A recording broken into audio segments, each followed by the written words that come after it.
Good morning, and thank you very much for being here. Greetings to my colleagues from ActionSA, the provincial chair, the regional chair, regional secretary and councillors who are joining us here today.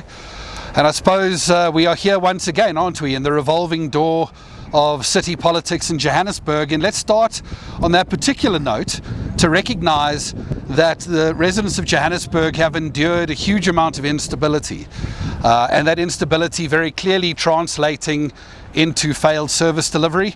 And in many ways, we're going to be telling you a story today about how the residents of Johannesburg are very much in the same position as we are, which is being messed around by the two largest parties in the City of Johannesburg Council. So ActionSA has been involved in a process of engaging our structures, residents of Johannesburg, as well as the ANC. We met with the ANC on Monday night, and we have communicated to the ANC that we will not be voting to defend Dada Morero in today's council meeting. We have come to this conclusion because, frankly speaking, service delivery in Johannesburg has collapsed. I don't need to elaborate in great detail on that. The evidence abounds wherever you are in Johannesburg. The traffic lights are not working, the streets are falling apart, the electricity outages and water stoppages are more than they have ever been. And on top of that, we have a mayor who responds to these crises with statements like, well, we'll just repair the potholes on the routes of the G20, or don't expect a lot from me under my mayoralty. I'm afraid Johannesburg residents aspire for more than that kind of leadership, and ActionSA aspires more than that kind of leadership as well. It's also quite important, and my colleague, the provincial chair, will elaborate on this as well, about serious governance issues in the City of Johannesburg relating to the extension and acting arrangements in perpetuity of questionable characters in the City of Johannesburg, the announcement of a bomb squad without the consultation of any other political parties in the council. And these are all issues that we have conveyed to the ANC today about why it is we cannot vote to defend Dada Morero.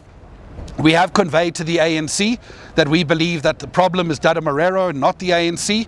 We are working with the ANC very well in the city of Tshwane, where we are in coalition, and in Ekurhuleni, where we aren't in coalition, we are finding a mayor who is engaging and consulting. So we've been at pains to point out to the ANC that this is not an act of hostility against the party. It is just simply the fact that ActionSA cannot vote to defend this mayor. Now, I need to make something abundantly clear. The ANC has said to ActionSA that if we do not support them in this motion of no confidence, they will act against our speaker and abstain in that vote, which in all probability means that ActionSA is likely to lose our speaker in the city of Johannesburg today. That's absolutely fine. I have come from an engagement with our speaker and her staff where we have briefed them on the situation, and they agree with us that we cannot vote in order to retain positions, but against the wishes of the residents of Johannesburg. We aren't that kind of party. We will not sell out for positions, and we will do what's right. And if that means we will lose our position, then so be it. We will continue fighting for the residents of Johannesburg in whichever capacity we need to fight for the residents of Johannesburg. But I would also like to reserve a few thoughts for the second largest party in Johannesburg that, in our opinion, is messing the residents around equally.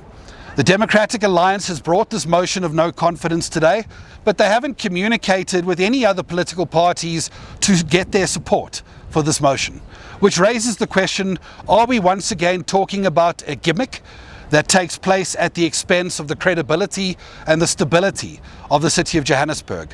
But it gets worse than that. The Democratic Alliance is unable to articulate to you or to me what alternative government would take the place of this one were the motion to succeed. So basically, it's a game of Russian roulette and subjecting the city to a situation where the removal of a mayor is not communicated alongside what governance alternative comes alongside that removal. And the fear is that once upon a time the residents of Johannesburg thought that Kabelo Gwamanda, we couldn't do any worse, and then they met Dada Morero. We need to have a situation that when motions of no confidence are brought, that we understand what the alternative to the existing government would be, and it is patently irresponsible to bring motions if you cannot articulate what that alternative is. But it doesn't stop there. This is the same Democratic Alliance that refused to support motions of no confidence last year, saying that the only solution for Johannesburg was to dissolve the council. But now, a year later, it's back to the motions of no confidence. You can see the contradiction. And of particular concern is I get to break the news to you today that ActionSA's President Herman Mashaba was engaged by the party Al Jama, that is actually part of the GLU, and Al Jama engaged our president asking for them to support this motion because the DA had promised Al Jama positions in a new government should the motion succeed. This is the same Al Jama that the DA laid criminal charges against its leader, Kabelo Gwamanda, for the alleged funeral scheme fraud that he was involved in. And yet, this is what the DA sees as credible leadership. From our side, this is totally unacceptable. This is why we say to you today, from our perspective, the Johannesburg residents, just like ourselves, are being messed around by the two largest parties in our council. And as far as ActionSA is concerned, our focus has to be to move on to the 2026 local government elections, because we need to disrupt the politics of Johannesburg.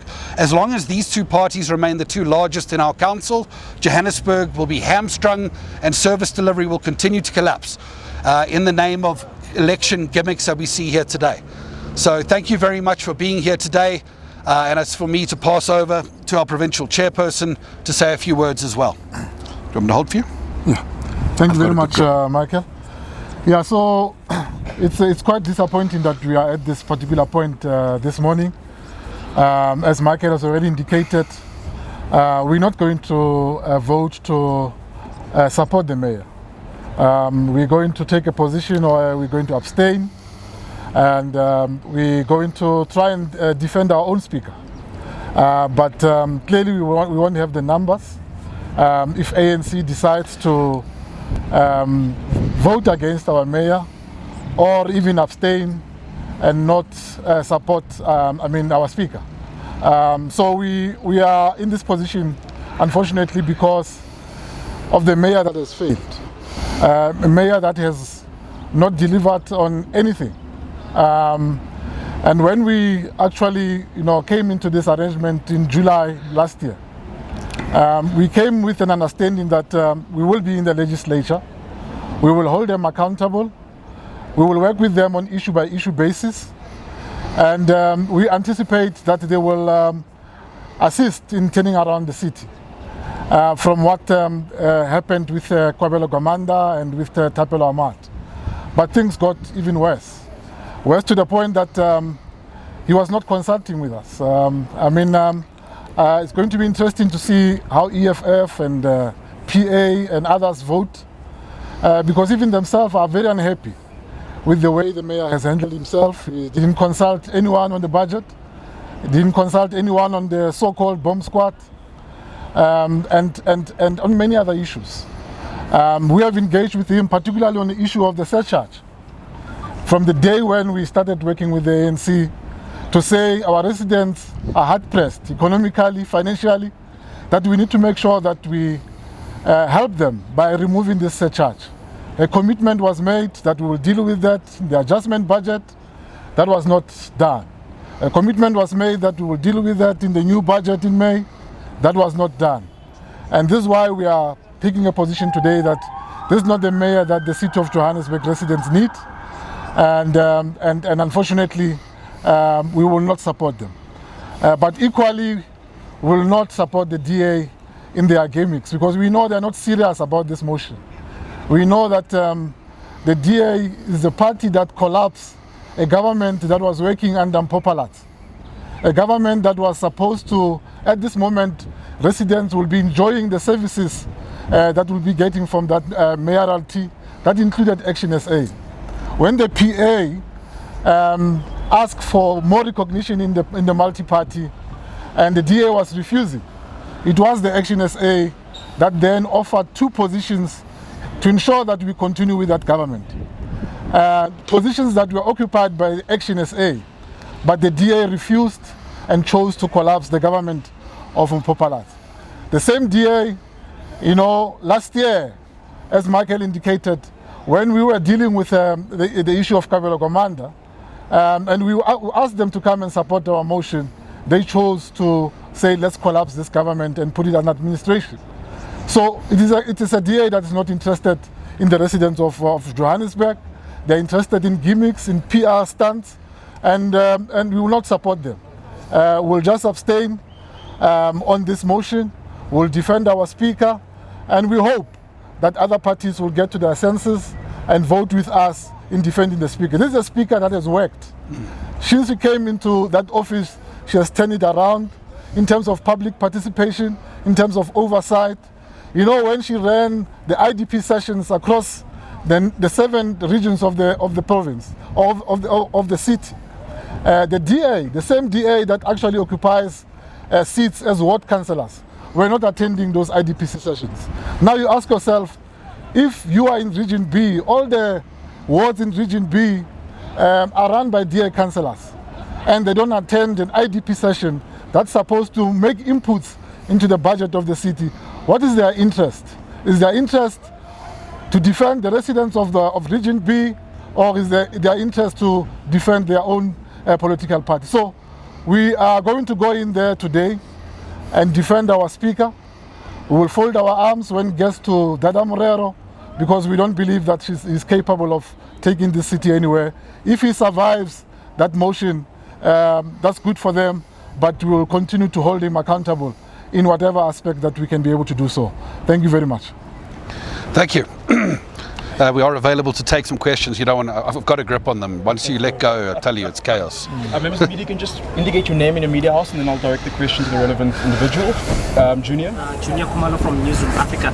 Just a quick question on how you plan to defend the speaker. Have you spoken to some of these other parties? Because we hear yourself saying that the DA did not speak to you guys. But has the ActionSA tried to speak to some of these parties to try and defend the speaker? And which parties did you speak to?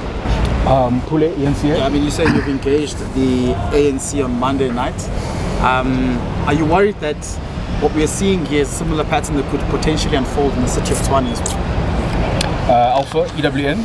Alpha here from Eyewitness News. Similar to Ria's question, does this mark the end of your case-by-case relationship with the ANC in Johannesburg?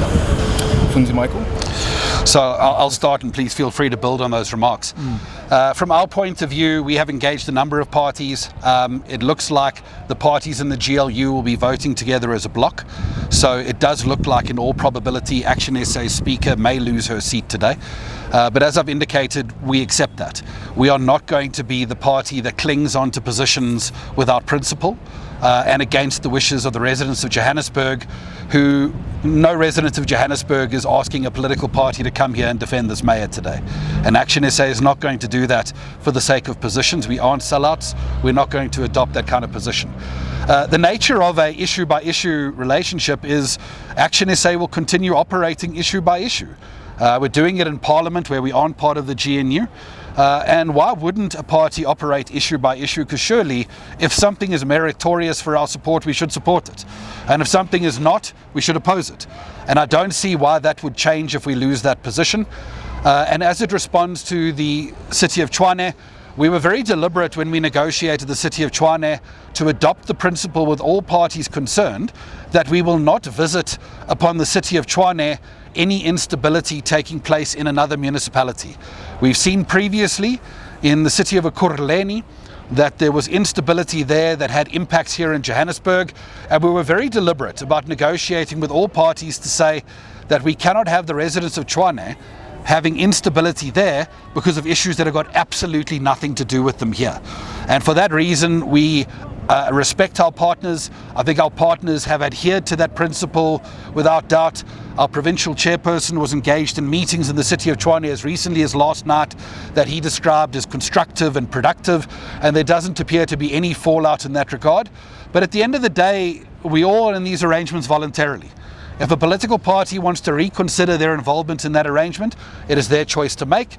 But ultimately, they will have to account to the residents of that municipality in question. And I will say this, any political party that moves against Dr. Nasipi Moya in an environment where she is delivering the turnaround that is visibly evident for the residents of the city for the first time in a very long time, I suspect will pay the ultimate price, and we trust self-interest at the end of the day would prevent any political party from making that mistake. Yeah. And also in regards to other parties, Junior, it includes the DA. I think you'll remember that the DA did indicate, even before they filed the motion, that they were going to file a motion on both the mayor and the speaker. That didn't happen. What happened is that they had an engagement with Al Jama, and Al Jama was the one that eventually submitted the motion, basically on behalf of the DA. So we expect the DA today to vote with Al Jama to remove our speaker. We don't know what ANC and other partners, as Michael has indicated, they are voting as a bloc, and that bloc might abstain, or they might just decide to vote together with the DA. That's their options that they've got. They must exercise them, and we are okay with it. And as we indicate, on voting on issue-by-issue basis, we'll continue to do so with them.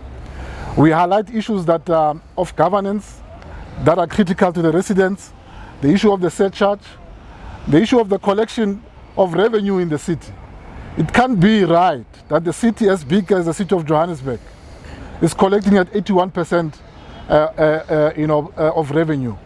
It actually means that this city is bankrupt.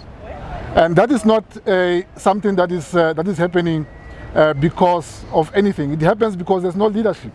Political leadership is lacking, and the MMC who's holding that position of MMC of Finance, she's unfortunately unable to do that job.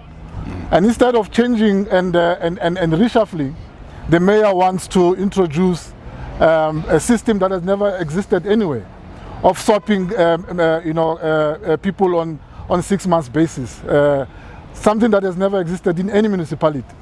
That shows lack of leadership. And this, you can see, colleagues, that it's been seen by their national leaders, the ANC national leader. That's why the president came and intervened and said, I'm bringing a working group here. That's why they're now introducing the bomb squad, is because they can see there's no leadership internally, and they want to bring people from outside. So it's unfortunate the situation that we are in, but we are here because of the DA, because the DA decided to remove a mayoral committee that was working. They decided to collapse the government that was working for a government that we currently now, and they want to occupy a moral high ground that says now we want to put a motion of no confidence against the government that they themselves ensure that it becomes a government today that we are having. Thank you very much. Thank you very much, colleagues. If there are no further questions, I'm going to thank you all for coming today. Thank you very much, everyone.